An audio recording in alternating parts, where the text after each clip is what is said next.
అందరికీ హాయ్ అండి. సమ్మర్ వెకేషన్‌కి వెళ్ళినప్పుడైతే మేము బీచ్‌కి వెళ్ళామన్నమాట. ఇక్కడ చాలా బాగుంది. పగలు మొత్తం ఎండగా ఉంటుందని చెప్పేసి మేము ఈవినింగ్ టైంలో వెళ్ళాము. ఇంకా గీతన్ చాలా చాలా అడిగాడు బీచ్‌కి వెళ్దాం, బీచ్‌కి వెళ్దాం అని. మేము ఎప్పుడు కూడా బీచ్‌కి 10 టైమ్స్ వెళ్తే 9 టైమ్స్ గీతన్ కోసమే వెళ్తామండి. మాకు కూడా ఇష్టమే. బట్ ఇంకా తనకైతే ఇంకా బీచ్ అంటే అసలు చాలా ఇష్టం అనమాట.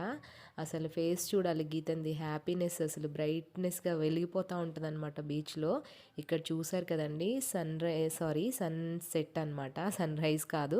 ఎంత అందంగా కనిపిస్తున్నాడో సూర్యుడు మనకి. ఈ నిజాంపట్నం బీచ్లో వాక్ చేసుకోవడానికి కూడా చాలా బాగుంటుందండి. ఇక్కడ పెద్ద పెద్ద స్టోన్స్ ఉంటాయి, మధ్యలో అటు ఇటు మనకి బీచ్ కనిపిస్తూ ఉంటుంది. మనం నడుచుకోవడానికి చాలా బాగుంటుంది అనమాట.